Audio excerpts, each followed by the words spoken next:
En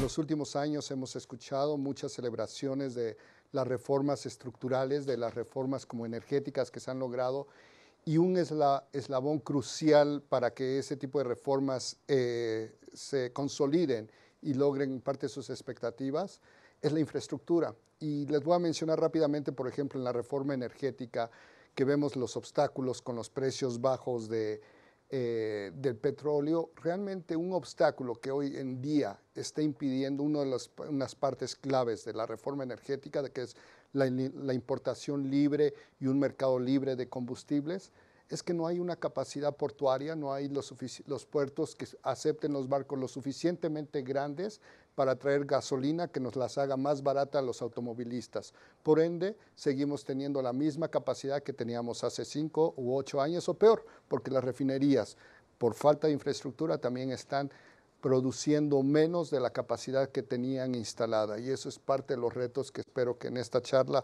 con estos expertos podamos explorar cómo se pueden mejorar en corto y largo plazo. Nos acompaña Sergio Hidalgo, que es director general de OHL México. También está con nosotros Eduardo Engel, profesor de la Facultad de Economía y Negocios de la Universidad de Chile y presidente de la Fundación Espacio Público. Muchas gracias. Lorenzo Reyes Retana, él es presidente de la Asociación Mexicana de Ferrocarriles. Gracias, Lorenzo, por estar con nosotros. Jorge Nevares, coordinador de las unidades de negocio de ASA. Muchas gracias. También está con nosotros Iker Arriola, socio de White & Case. Gracias por estar aquí. Y por último, Fernando Humberto Gamboa, director general de Fomento y Administración Portuaria de la SCT. Gracias que está con nosotros. Pues primero sí vamos a comenzar con una pequeña introducción de cada uno de ustedes. Comenzamos contigo, Sergio. ¿Qué nos puedes decir sobre este sector y sus retos? Sí, Carlos, muchas gracias. Un placer estar aquí en este foro y compartir además con gente tan destacada estos comentarios. Bueno, nosotros nos dedicamos al desarrollo de infraestructura. Ese es nuestro negocio.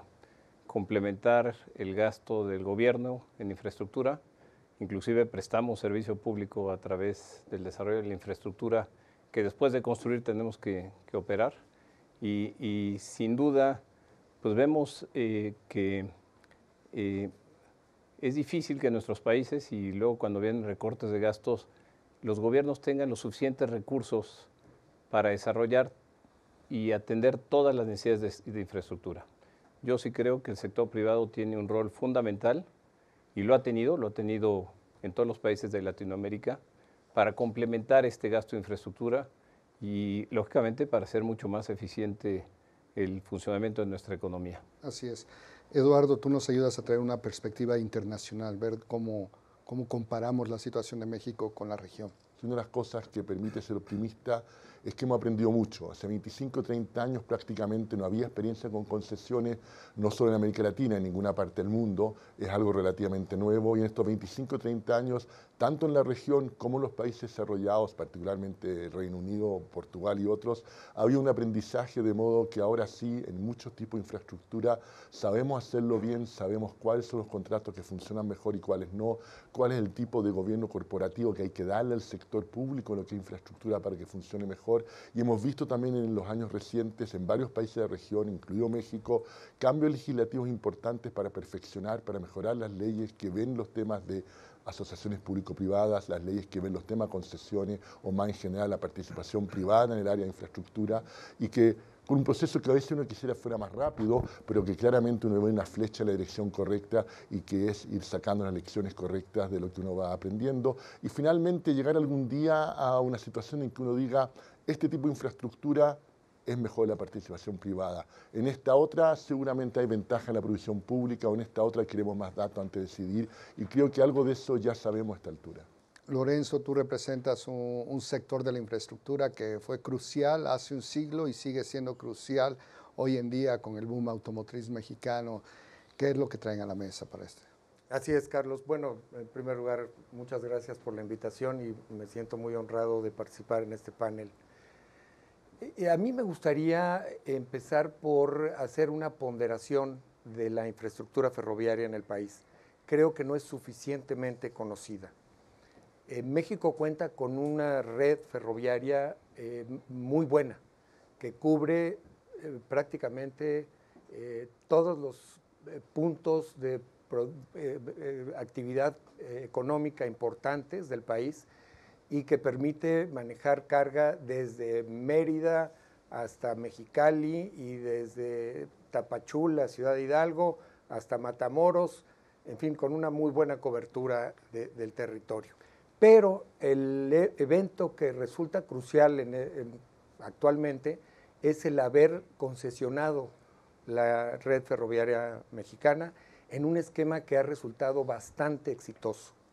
Se subdividió la red, se hicieron concesiones de ferrocarriles regionales, de líneas cortas, y es un esquema que desde que empezó a operar en 1998 ha tenido muy buenos resultados. Entonces, creo que es un punto fundamental de la infraestructura económica del país. Jorge, esa misma fórmula de dividir el mercado, de dar concesión, la vemos presente en un sector que tú representas, que es el aéreo. ¿Cuáles son los retos y oportunidades que estamos viendo ahí? Bueno, el sector aéreo y en particular el sector aeroportuario ha tenido variaciones o cambios durante todo el desarrollo de nuestro país. Empezamos sobre todo que los aeropuertos eran preferentemente de la parte del gobierno federal. Todos los aeropuertos más importantes fueron construidos por el gobierno federal y en particular por Aeropuertos de Servicios Auxiliares.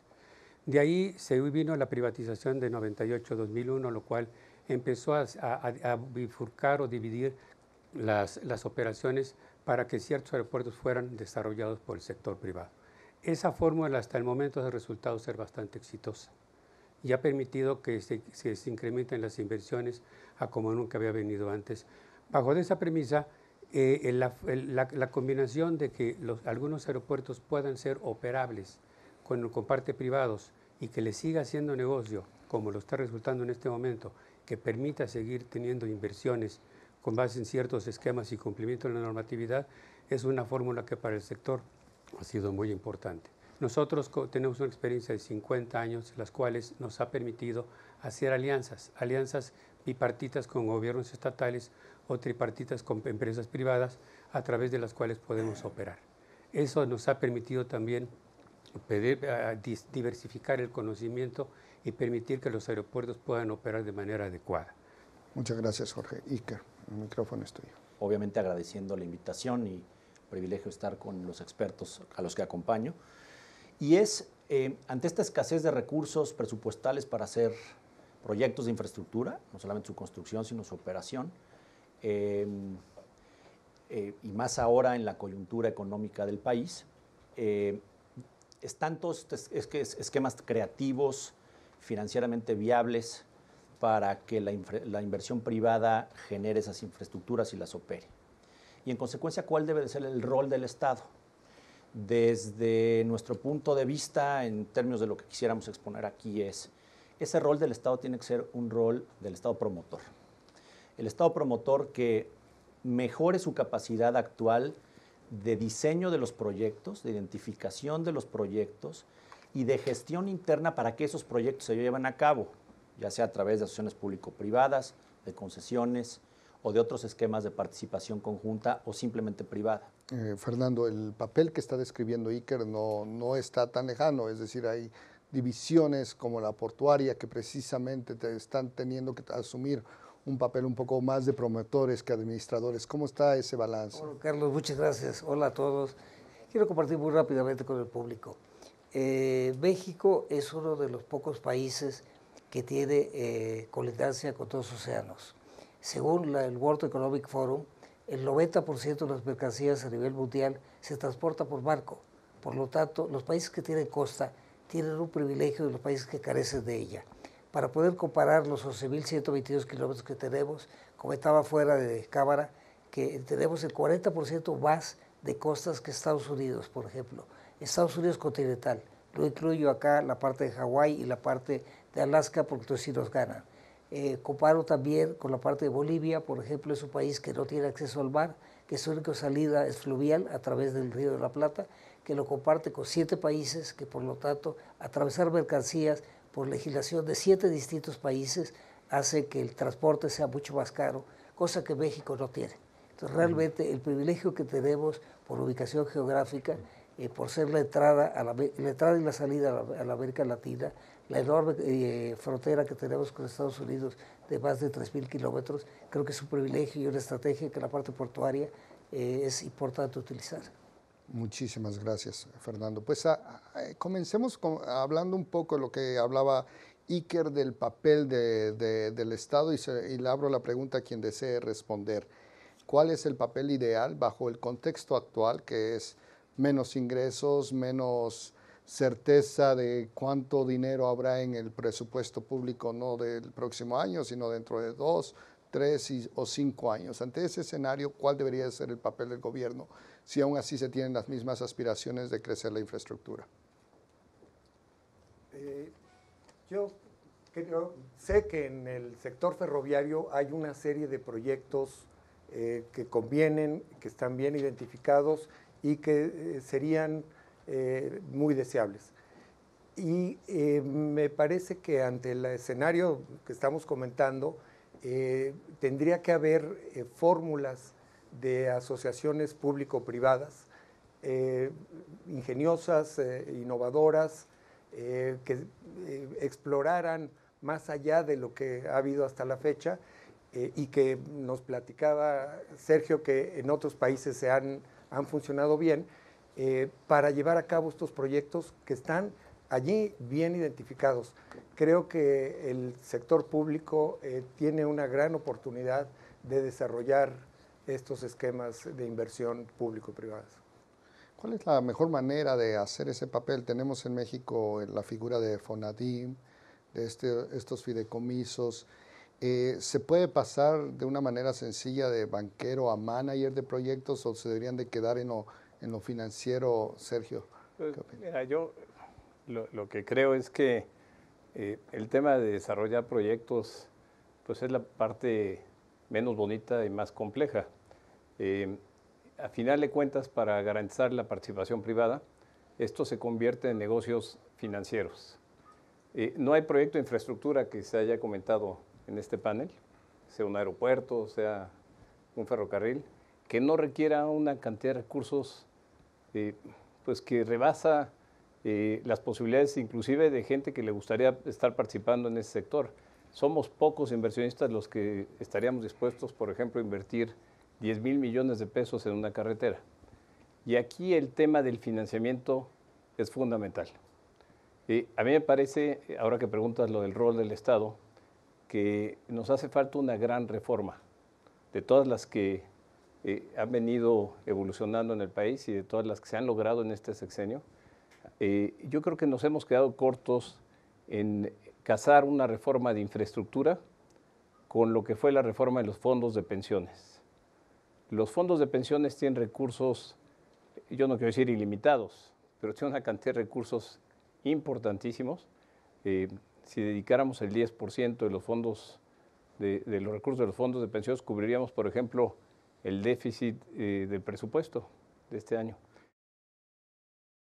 Hablando de experiencias, en Chile fue una de esas experiencias donde los fondos de pensión dedicaron bastante al desarrollo de la infraestructura. ¿Qué tanto de eso se puede replicar fuera de Chile a países como México? Creo que uno de los desafíos que hay en el caso de concesiones es muchas veces que hay un gran riesgo de demanda. Y ese riesgo de demanda con un contrato mal diseñado se esfuerza muchas veces al concesionario a asumirlo, cuando en realidad ese riesgo no depende de lo que haga el concesionario. Ese riesgo depende si la economía crece al 2, al 3, al 4, al 5%, o en la región particular pueden haber algún otro tipo de factores que determinen cuál va a ser la demanda por la infraestructura. Y ahí una de las cosas que se usa es la opción de tener garantías de ingreso por parte de los gobiernos. Otra que se usa en Chile, que a mí me parece aún mejor que esa, es tener contratos cuya duración es flexible, es de tiempo variable, de modo que si hay una demanda muy alta, la concesión dura menos tiempo porque se recupera más rápido lo que se invirtió, y por el contrario, si hubiera una recesión, hubiera una caída en la parte económica, automáticamente el plazo de la concesión se extiende. Esa fue una metodología conocida como concesiones de valor presente de los ingresos, que se aplica en Chile desde el año 98 y en forma estándar para todas las carreteras desde el 2008, y que ha permitido reducir notablemente el riesgo de demanda asociado a estas concesiones y por lo tanto facilitar la participación de los inversionistas institucionales, en particular los fondos de pensiones. ¿Qué tantos proyectos compiten? Es decir, hablamos de otros países en el sector portuario, en aeropuertos. ¿Se está consciente de que, bueno, el inversionista, el Fondo de Pensión de Canadá, hasta el mismo Fondo de Pensión mexicano, pues puede escoger el proyecto mexicano, pero también podría agarrar el peruano o algún proyecto africano? En el caso de aeropuertos existen dos figuras, lo que se llama el aeropuerto en ciernes, que es desde cero, en la cual definitivamente hay 4 capacidades que tienen que cumplirse: financiera, administrativa, técnica y operativa. De tal forma que, pero jurídica, y de tal forma que en los aeropuertos esa capacidad se puede ir previendo, ya que son mercados, en el caso de México, maduros, bastante predecibles dentro de ciertos parámetros. Lógicamente siempre hay incidencia en los costos por insumos, como el caso ahorita del petróleo, en la cual está incidiendo para algunas, está beneficiando a las líneas aéreas para crecer en rutas y tomar riesgos que no en este sentido sería igual en las épocas pasadas que tuvimos. Eso ha permitido que, por ejemplo, exista inversión por parte de líneas aéreas y por parte de los grupos aeroportuarios, viendo que la demanda está creciente. Eso da cierta seguridad el tener la demanda.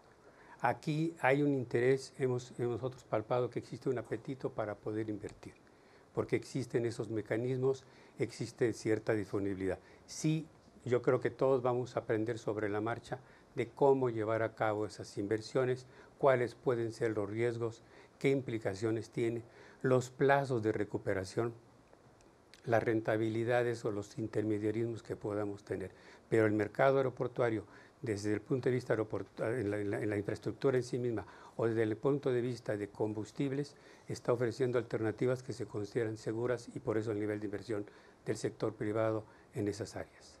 Ante presupuestos pues, con presiones, ¿qué opciones hay del lado del sector privado o de concesiones para acelerar esto? Porque pues, los tiempos ya están encima. Claro. Yo creo que en el caso de las inversiones, y estoy absolutamente de acuerdo con Sergio y con Iker, la palabra clave es certeza.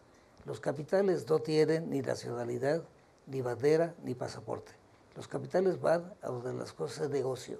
Y para que sea negocio tiene que haber certeza. En el caso del sistema portuario, desde el 94, se tomó un sistema en el cual el Estado mexicano es el dueño del espacio portuario. Y lo que hace es a través de concesiones, licitaciones públicas internacionales, que pueden ser de 30 y hasta más años. En el caso del sector portuario, estimamos para esta administración del presidente Peña 62 mil millones de pesos, de los cuales el 75% es privado. Realmente es un porcentaje altísimo, pero porque tiene la certeza de la recuperación. En el caso de la ampliación del puerto de Veracruz, que es un proyecto que se había postergado durante más de 20 años, se está haciendo exactamente con ese esquema. Toda la labor de protección náutica, de dragado, de relleno, se está haciendo con inversión privada, a cuenta de derechos posteriores, no con inversión pública. Con la inversión pública realmente cada vez va a ser más escasa y lo estamos viviendo de una manera muy clara. ¿Tenemos un marco legal correcto o tiene huecos, tiene fallas? Sabemos que el talón de Aquiles en cuestión de reformas estructurales o el gran faltante también fue una reforma que fortaleciera el Estado de Derecho. Pero en cuestión de proyectos de infraestructura, ¿hay puntos pendientes importantes o cómo es? Yo diría que no se puede aplicar una... Primero, toda la legislación es perfectible siempre y es dinámica. Y es dinámica de la mano de lo que el mercado necesita normalmente. Y hay mejor legislación o peor legislación dependiendo del sector. Pero lo que sí es un hecho es que México lleva muchos años abierto a la inversión productiva privada en etapas. No han sido desperdicio los últimos 25 años, por ejemplo, en el sector eléctrico. Antes de la nueva apertura, la apertura previa en términos de la generación de energía para la venta a la red, a la Comisión Federal de Electricidad, es una muy buena experiencia, tanto en el número de construcción de proyectos y capacidad de generación, como el que todos esos proyectos fueron financiados por terceros. Es decir, un sponsor toma el proyecto, lo gana a través de una licitación, ¿cómo lo financia? Parte con capital, parte con deuda. Si no hubiera un buen esquema jurídico y de seguridad, no hubiera habido financiamiento de esos proyectos. Entonces, todo es perfectible, pero sí hay una experiencia en México en diversos sectores, en donde si bien puede haber falta algún tipo de vínculo, la experiencia jurídica es buena. El punto no es la experiencia jurídica desde mi punto de vista solamente, o lo más importante, salvo lo que decía Sergio, del vínculo financiero, inversionistas institucionales, proyectos concretos, sino esencialmente la preparación y la selección de proyectos que habíamos dicho sean rentables. Y es ahí donde creo que la labor, decía yo al inicio, del Estado promotor es fundamental. Comenzamos con un comentario de conclusión de cada uno para cerrar esta discusión. Como no, Carlos, yo quisiera comentar dos cosas. El primero, la reforma energética, ¿cómo nos impacta en los puertos? Hasta hace unos años, la responsabilidad de combustibles, de gasolinas, de fluidos, era exclusivamente de Pemex. Pemex era el único que lo manejaba y por lo tanto Pemex tenía, digamos, sus puertos normalmente a un lado de los puertos federales o inclusive dentro de los puertos federales, pero era responsabilidad exclusiva de Pemex. Nosotros no teníamos un espacio destinado para cosas de combustibles o energéticas porque las tenía Pemex. Claro. Ahora ya no. Ahora ya tenemos que tener espacios para almacenamiento, para Chevron o para Móvil o para Exxon o para cualquiera de las que quisiera entrar. Esto modifica sustantivamente la parte portuaria. Okay. La segunda parte es la parte automotriz que comentaba Bárbara. De poco nos sirve el boom enorme que tenemos en la parte automotriz. Al día de hoy somos el cuarto exportador mundial de vehículos ligeros, o sea, cosa que si nos hubieran dicho hace unos años no lo hubiéramos creído. Y si los planes se cumplen de las armadoras, no del gobierno de las armadoras, seremos en el 2020 el segundo exportador mundial de vehículos ligeros.